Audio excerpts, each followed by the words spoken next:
Assalamualaikum warahmatullahi wabarakatuh. Salam sejahtera bagi kita semua. Om Swastiastu, Namo Buddhaya, salam kebajikan. Tribuners, prestasi yang diraih oleh Universitas Indonesia atau UI bisa bersanding dengan berbagai macam perguruan tinggi besar lainnya di dunia, tidak terlepas dari peran serta mahasiswanya yang berprestasi.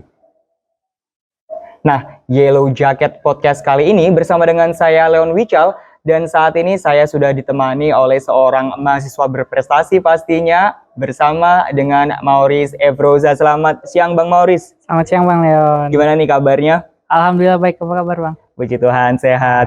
Bang Maurice, bercerita mengenai Universitas Indonesia nih. Kalau boleh tahu dulu awalnya gimana sih ceritanya Bang Maurice bisa tertarik untuk masuk ke Universitas Indonesia?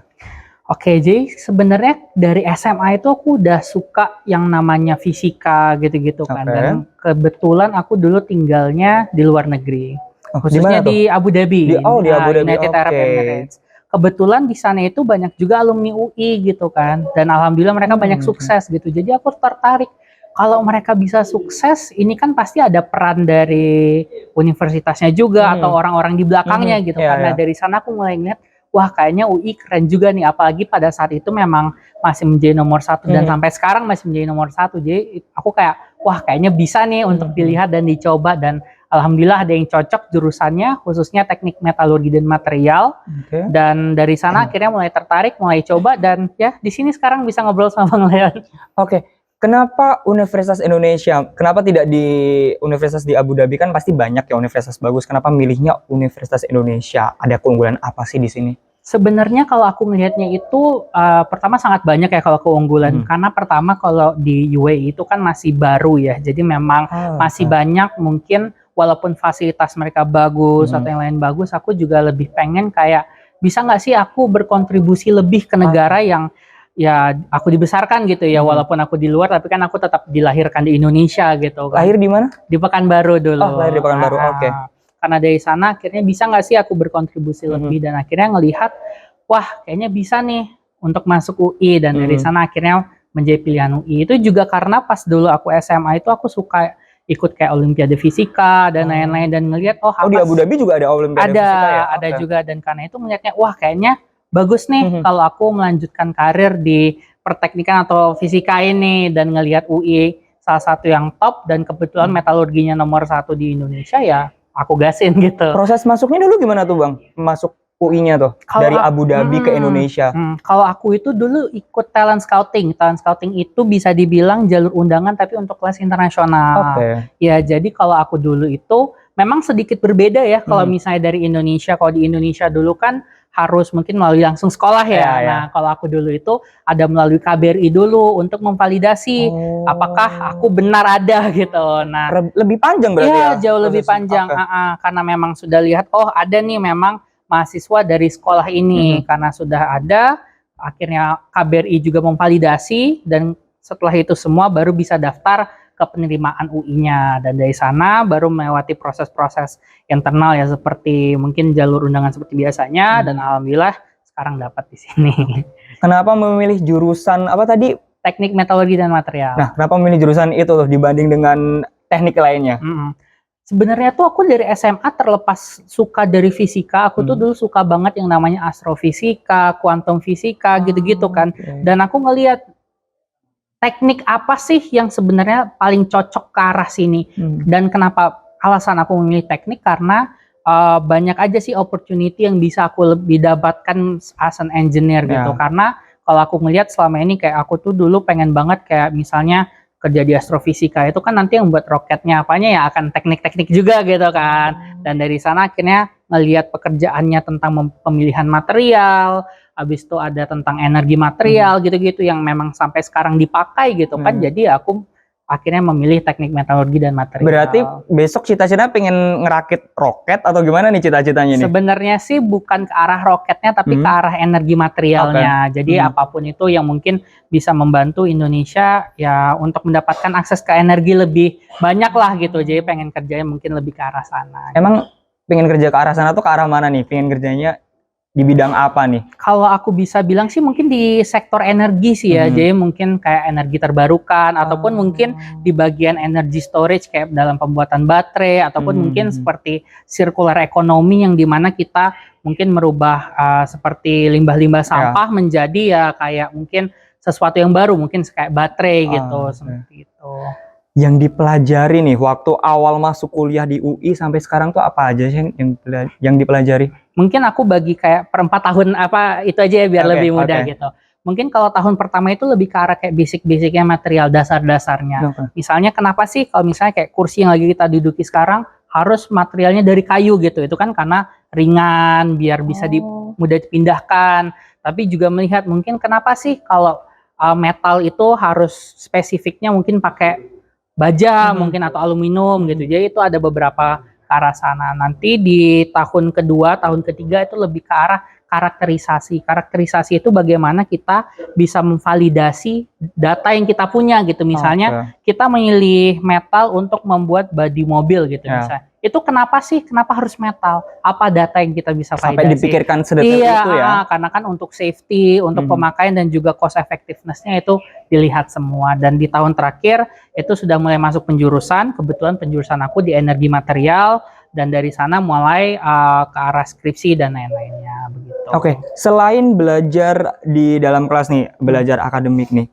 di luar kelas belajar apa aja sih di Universitas Indonesia ini? Jujur sangat banyak ya kalau belajar karena di luar kelas aku juga khususnya di luar menjadi mahasiswa teknik ya, aku itu juga di UI sebagai duta UI-nya dan juga sempat menjadi duta kampus SDGs yang Sustainable Development Goals yang diberikan oleh Kementerian PPN dan Bappenas. Dan dari sana banyak pelajaran di luar teknik khususnya seperti kehumasan ataupun dulu kan aku sempat juga jadi TEDx speaker jadi banyak lah dari public speaking ataupun lebih belajar ke public policies hal-hal begitu jadi banyak yang bisa aku dapat di luar teknik itu di UI sendiri. Sebagai duta SDG nih tugas Bang Mauris nih apa sih? Nah, kebetulan alhamdulillah pas itu aku dapat award juga dari Kementerian PPN Bappenas yaitu menjadi duta yang paling inspiratif se-Indonesia. Nah, tapi intinya pekerjaannya itu kita untuk memastikan ya kerja-kerja kita sebagai mahasiswa ataupun mungkin proyek-proyek dari pemerintah itu selaras dengan keberlangsungannya Sustainable Development Goals yang diberikan oleh PBB. Dari sana kita melihat apakah programnya sudah sesuai ataupun kalau belum sesuai ataupun ada yang ingin kita bantu ke arah mana biar lebih tepat sasarannya tidak hanya ke targetnya tapi yang paling penting ke masyarakat yang merasakannya. Kalau tugas sebagai duta UI, nah itu sebenarnya mirip sebagai representatif sih dari UI ya, ambasador iya. Jadi kadang kan kalau misalnya kita ada mungkin Education Expo atau misalnya Pak Rektor ada tamu atau beberapa kali saya sempat menjamu beberapa perusahaan dan juga beberapa universitas yang datang ke UI itu saya akan menjadi protokoler dan juga menjadi delegasi dari UI lah untuk merepresentasikan UI gitu. Berbicara mengenai tadi kan kita sudah ngomongin akademik, ngomongin organisasi di luar akademik. Nah, sekarang kita menuju ke prestasi nih. Bang Mauris ini salah satu mahasiswa berprestasi yang turut serta berkontribusi menempatkan Universitas Indonesia sejajar nih dengan perguruan tinggi besar di dunia lainnya. Nah, prestasi Bang Mauris nih apa sih Bang? Boleh di-spill dong? Mungkin kalau dari awal tahun 2019 itu sebenarnya aku dulu sempat ikut. Itu awal masuk ya? Awal masuk banget itu sempat ikut ada beberapa lomba. Dan itu alhamdulillah ada yang juara 1, ada yang juara 2 gitu kan level nasional. Dan yang paling asik sih menurut aku itu sempat mewakili Indonesia ke Olimpiade Teknik Sedunia. Ada namanya Metal Cup International Championship. Itu di mana tuh? Itu pas itu kita di Rusia dan di China. Dengan tahun 2020 itu di Wenzhou di China dan di tahun 2021-nya dulu itu di Moskow. Dan dari sana kita mewakili Indonesia melawan negara-negara luar seperti Brazil, ada juga India, ada juga Korea dan lain-lainnya untuk menunjukkan ide dan apa sih yang bisa kita bawa ke dalam dunia ini dalam perspektif teknik gitu. Dan dari sana akhirnya sempat juga menjadi mahasiswa berprestasi di UI yang disematkan oleh Fakultas Teknik dan lain-lain. Itu tahun 2022 tahun lalu. Dan akhirnya setelah itu baru ada beberapa kali lagi menang lomba, dan paling terakhir pernah menang juga ASEAN Geospatial Challenge, yaitu lomba untuk pengimplementasian data dan map dalam keberlangsungan SDGs, dan dari sana juga sempat lomba untuk ngebuat drone gitu-gitu dalam material baru ya, melalui circular economy tadi, dari bahan-bahan limbah bisa nggak kita jadikan yang lain begitu deh. Berbagai macam lomba yang udah diikutin Bang Maurice nih, ada nggak sih salah satu lomba yang wah nih gue merasa ter-challenge banget nih, atau mungkin aduh nih tantangan banget nih buat gue, dan gimana sih cara menghadapi tantangannya itu? Mungkin kalau challenge yang paling besar jujur yang Metal Cup tadi sih, karena kan yang di Rusia itu ya? Iya, karena itu ada 5.000 tim dari 75 negara, jadi emang kita beneran mati-matian banget untuk kita kita kualifikasi nyampe grand final. Dan lomba itu kita melawannya nggak hanya S1 tapi S2, S3. Memang ini open for dia age 17 sampai dengan 30 gitu. Jadi kalau misalnya pas 30 udah S3 ya udah masih bisa gitu kan. Dan itu alhamdulillah kita sempat juara 3 sedunia, dan ya alhamdulillah jujur dengan semua challenge itu jujur harus baca paper hampir ya setiap hari gitu kan. Ide kita harus bisa mempunyai balance secara sosioekonomi dan juga teknikalnya gitu, dan banyak lah yang harus dikonsider. Tapi karena itu belajar lebih banyak bahwa ya menjadi sebuah mahasiswa yang lengkap itu nggak hanya soal core competencies kita, tapi juga secara general gitu kan. Ya akhirnya apa, biar bisa memberikan impact yang lebih kepada ya tidak hanya masyarakat sekitar kita, tapi kalau bisa ya sebanyak mungkin gitu. Cara baginya sama kuliah tuh gimana tuh Bang? Kayaknya itu kayak padet banget. Nah itu ada nggak sih kesusahan cara bagi waktu dengan jam kuliah yang reguler itu? Aku alhamdulillah enggak, karena aku jujur orang yang lumayan banyak pakai tools sih bisa dibilang. Jadi ada kadang kalau meeting aku memang udah integrasiin sama misalnya Google Calendar gitu kan. Kalau notes kadang aku antara pakai Notion atau enggak Google Drive atau apa. Jadi menurut aku kita bisa menggunakan teknologi ya buat membantu kita gitu. Jadi bisa kita akses dimanapun dan kapanpun, dan karena itu akhirnya kita bisa mempunyai schedule yang clear. Kadang kan kalau beberapa itu hanya diingat ya, diingat. Terus kadang-kadang tabrakan jadwalnya. Tiba-tiba tabrakan. Tapi kan enak kalau misalnya kita ada sesuatu yang memang kita secara visual enak lihat gitu. Oh hari Rabu nggak bisa nih karena lagi ada urusan sama ini. Daripada kita inget ada nggak ya apa nggak ya, itu aku mending dicatat aja. Biasanya dicatat. Intinya sih kalau aku yang penting ada dicatat atau kita masukin ke satu tools biar nggak lupa lah ya untuk time management. Kalau support dari kampus nih dalam lomba-lomba yang Bang Maurice ikutin tuh kayak gimana sih supportnya? Jujur sangat banyak sih ya, karena namanya apalagi internasional itu kadang entah bayar registrasinya lah, atau mungkin kadang fasilitas yang mereka pakai di luar negeri itu kan ada beberapa yang mungkin antara lebih maju dari kita atau yang lebih kadang memang nggak ada aja gitu di Indonesia. Dan karena itu kampus sangat memberikan akses yang banyak untuk memakai ya seluruh apapun itu yang bisa mereka berikan. Untuk kemarin dipakai pas aku itu juga kayak misalnya lomba ada yang dijadiin riset dan lain-lain. Itu khususnya departemen aku teknik metalurgi dan material sangat membantu untuk butuhnya apa gitu, apakah administrasi, apakah dosen, apakah mungkin butuhnya seperti alat-alat. Itu sangat dibantu sekali sih, 100% dan selalu didukung. Dan apresiasi dari kampus sendiri setelah Bang Maurice mendapatkan sebuah prestasi dan penghargaan itu tuh seperti apa tuh?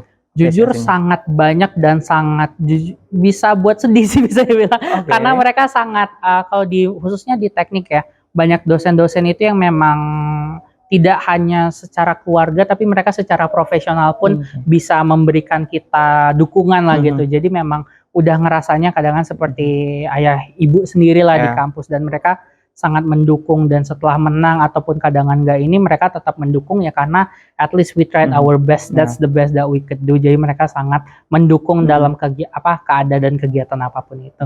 Dan selain dari pihak kampus, pastinya kesuksesan Bang Maurice ini tidak terlepas dari pihak keluarga ya. Nah, dukungan dari keluarga sendiri seperti apa sih Bang Maurice? Alhamdulillah sangat banyak. Ayah bunda banyak banget ngebantu, karena yang pertama mereka lah yang meyakinkan aku gitu ya, dalam artian gak usah jadi orang lain gitu, jadi aja diri sendiri. Karena yang namanya kita mau sukses itu kan kadangan walaupun kita harus melihat contohnya, tapi nggak ada yang membedakan gitu kan Yeah. dengan orang lain kalau kita sama, dan itulah you have to be yourself. Dan alhamdulillah ayah bunda selalu mendukung gitu tentang apapun itu kegiatannya. Tapi di luar itu mereka juga sering memberikan seperti trigger questions gitu, dalam artian kayak apakah perlu ini, apakah tidak perlu ini, yang dalam artian semua kegiatan aku itu bisa nanti membuahkan hasil untuk karir aku ke depannya gitu. Jadi mereka tidak hanya mendukung secara buta, tapi juga secara suportif dan proaktif lah gitu, biar aku tahu apa sih yang baik dan benar tanpa aku dijejelin gitu kasarnya. Jadi mereka memberikan jalan ke arah sana. Emang kalau karir kedepannya pengen kerja di mana nih kalau karir kedepannya? Jujur mungkin aku pengennya di PBB sih, di UN, ataupun mungkin ya anything yang mungkin aku nanti bisa ngebantu Indonesia ataupun dunia ini ya, tidak hanya dalam segi sustainability tapi juga dalam mungkin akses ke energi ataupun akses ke manapun itu, karena aku percaya masih banyak orang di luar sana yang masih membutuhkan itu, dan aku sebagai orang yang bisa dibilang mempunyai privilege ataupun mempunyai akses sekarang harus memberikan lebih lah ke orang lain agar mereka punya akses yang sama. Pesan yang Bang Maurice selalu ingat nih dari orang tua itu apa sih Bang? Intinya kalau dari ayah bunda, always to be true to yourself. Artinya ya jangan malu untuk menjadi diri kamu sendiri. Banyak orang yang mungkin kayak sering membanding-bandingkan gitu dengan A dengan B, tapi kan setiap orang itu mempunyai progres yang berbeda, mempunyai background yang berbeda. Orang yang biasa dapat A untuk mendapatkan A lagi itu masih progres, sama dengan progres orang yang dari misalnya C mendapatkan A gitu kan, ya karena setiap orang mempunyai kerja keras mereka sendiri, cara mereka sendiri untuk sukses. Jadi jangan lupa untuk selalu menjadi diri kamu, dan at the end of the day you'll be the person that you will most likely to be if you're being yourself. Begitu. Kita coba sedikit mundur lagi nih terkait dengan prestasi Bang Maurice sebagai duta dan menginspirasi mahasiswa lainnya. Inspirasi seperti apa yang Bang Maurice berikan nih kepada teman-teman mahasiswa khususnya di Universitas Indonesia? Mungkin kalau aku lebih ke arah mencoba mendukung semua teman-teman aku aja, atau apapun itu ya, karena sudah banyak aku dibantu oleh teman-teman yang lain, dan kasarnya it's my time to give back gitu. Karena menurut aku inspirasi itu kadang tidak harus selalu datang dari hal yang besar. Kadang dari kebaikan-kebaikan kecil itu bisa menjadi sebuah support yang lebih penting gitu. Dan jadi kalau cara aku menginspirasi ya mungkin sebisa aku aja sih. Nanti kalau misalnya teman butuh apa, aku akan membantu, atau mungkin misalnya temen lagi kurang apa ya aku akan coba melengkapi. Intinya aku pengen temen aku sukses bukan karena mereka menjadi orang lain, tapi itu karena mereka gitu. Jadi ya mereka, they deserve to be happy, they deserve to be the best out of everything, and I will be there to help them. Intinya begitu sih.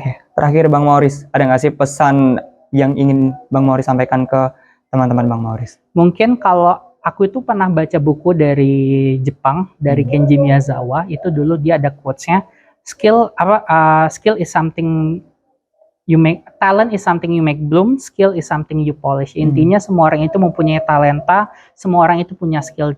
Tergantung dari cara kita aja mempolish dan ngebuat itu ya belum kayak bunga gitu kan. Nah, karena menurut aku ya semua orang mempunyai akses yang sama, dalam artian mempunyai kelebihan dan kekurangan yang 11-12 lah, dan karena itu harus semangat, just be yourself, and at the end of the day you are the greatest gift a God can give you gitu. Mantap, luar biasa. Terima kasih Bang Maurice buat waktunya. Terima kasih Bang Leon. Nah, Tribuners, itu tadi cerita inspiratif dari seorang mahasiswa Universitas Indonesia yang sangat berprestasi, dan pastinya Leon di sini berharap kita semua dapat mengambil pesan dan juga cerita inspirasi supaya teman-teman sekalian bisa sukses di jalannya masing-masing.